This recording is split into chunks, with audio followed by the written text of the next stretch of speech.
3월 21일 사순 제5주일 주교 회의의 판단에 따라 이 주일부터 성당에 있는 십자가와 성화상들을 가리는 관습을 보존할 수 있다. 한국 교구들에서는 이 관습을 보존한다. 십자가는 성금요일 주님 순환 예식 거행을 마칠 때까지 가려둔다. 성화상들은 파스카 성야 예식을 시작할 때까지 가려둔다. 파스카 성야의 그리스도교 입문 성사들을 받을 예비 신자들을 위한 세례 준비로 셋째 수련식을 이 주일에 거행한다. 이 수련식에서는 고유 기도문과 고유 정구를 사용한다. 오늘 전례. 오늘은 사순 제5주일입니다. 성자께서는 새롭고 영원한 계약을 세우시고자 십자가에서 돌아가시기까지 순종하셨습니다. 우리는 온갖 시련을 겪으시면서도 구원을 주시는 성자의 순환과 죽음에 참여하여 하느님 나라에서 풍성한 열매를 거두어야 하겠습니다. 본기도.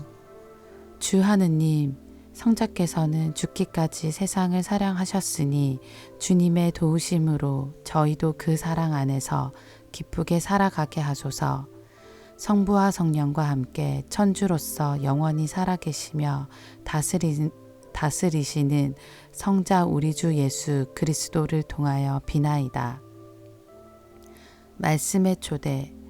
예레미야 예언자는 주님께서 이스라엘 지방과 유다 지방과 새 계약을 맺을 날이 온다고 한다.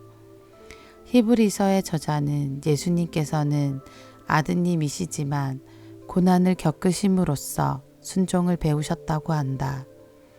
예수님께서는 밀알 하나가 땅에 떨어져 죽으면 많은 열매를 맺는다고 하시며 당신께서 어떻게 죽음을 당하실 것인지 말씀하신다. 제1독서. 나는 새 계약을 맺고 죄를 기억하지 않겠다. 예레미야서의 말씀입니다. 보라, 그날이 온다. 주님의 말씀이다. 그때 나는 이스라엘 지방과 유다 지방과 새 계약을 맺겠다. 그것은 내가 그 조상들의 손을 잡고 이집트 땅에서 이끌고 나올 때에 그들과 맺었던 계약과는 다르다. 그들은 내가 저희 남편인데도 내 계약을 깨뜨렸다. 주님의 말씀이다.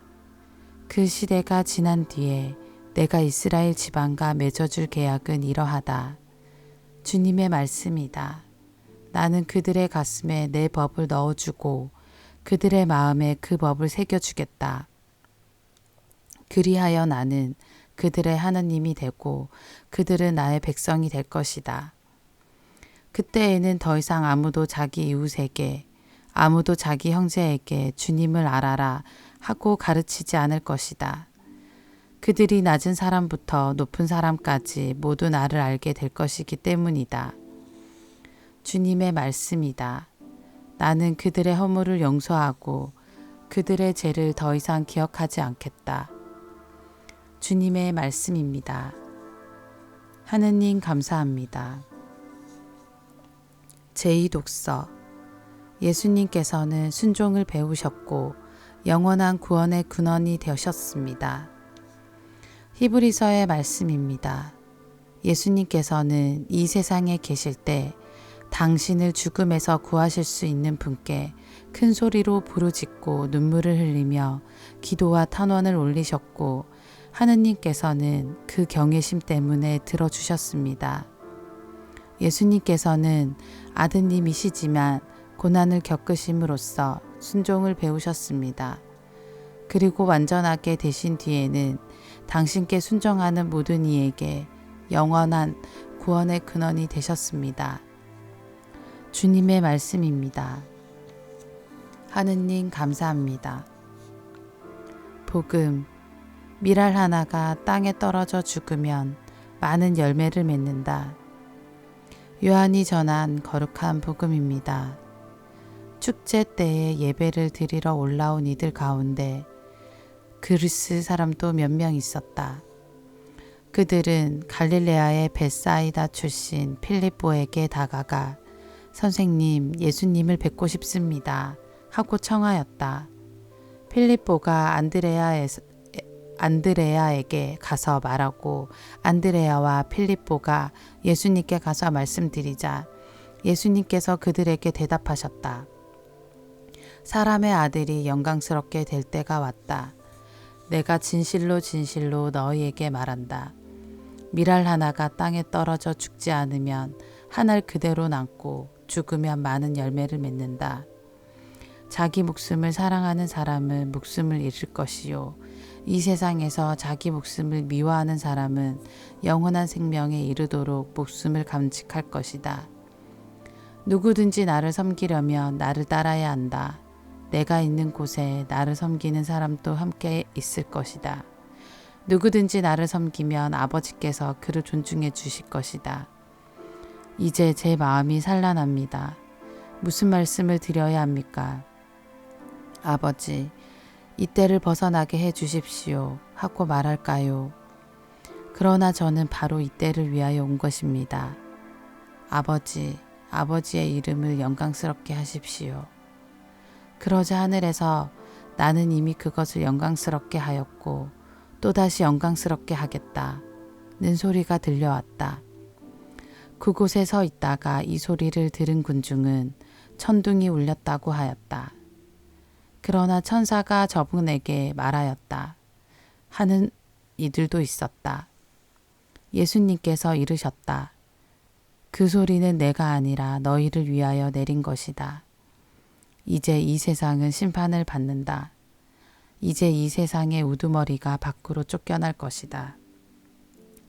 나는 땅에서 들어 올려지면 모든 사람을 나에게 이끌어 드릴 것이다. 예수님께서는 이 말씀으로 당신께서 어떻게 죽임을 당하실 것인지 가르치신 말씀이다. 주님의 말씀입니다. 그리스도님 찬미합니다. 오늘의 묵상. 신학교에서 강의를 하다 보면 한 학기를 마무리하는 강의에 들어설 때가 있습니다. 그럴 때면 한 학기의 여정을 함께 해주고 부족한 강의를 열정적으로 들어준 이들에게 감사할 뿐입니다. 그리고 한 학기를 총정리하고 요약하면서 각자의 삶의 자리에서도 배운 것을 실천하며 살아가기를 간절한 마음으로 당부합니다. 이렇게 마지막 시간에는 감사와 정리와 간절함을 담아 준비합니다. 오늘 복음의 예수님께서도 마지막을 준비하십니다. 당신께서 돌아가실 때 가까워짐을 아시고 이제까지 걸어오셨던 당신의 삶을 정리하십니다.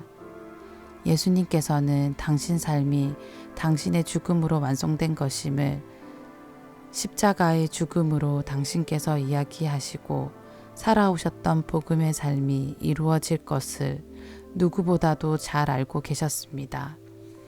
그래서 당신의 삶처럼 앞으로 일어날 순환과 죽음의 삶을 살아가기를 사람들에게 당부하십니다. 그렇지만 예수님께서도 그 죽음을 두려워하십니다. 그 죽음의 길을 피해가고 싶으십니다. 그러나 그 희생이 아버지의 사랑을 드러내는 것이기에 포기하실 수 없으십니다. 그래서 묵묵히 그 두려움의 길을 걸어가십니다. 우리도 마찬가지로 두렵습니다. 예수님처럼 죽음과 두려움의 길에서 벗어나고 싶습니다. 그러나 그 길을 걷는 것은 곧 하느님 아버지를 사랑하는 일이고 아버님이신 예수님을 사랑하는 일이며 우리와 함께 살아가는 이들을 사랑하는 것임을 알아야 합니다. 그리고 이것이 하느님 아버지와 아드님과 우리가 하나 되는 길임을 명심해야 합니다. 지금 어떤 길을 걸어가고 있습니까? 어떤 길 위에 서 있습니까? 예수님께서 가셨던 그 길을 잊지 말았으면 합니다. 아멘.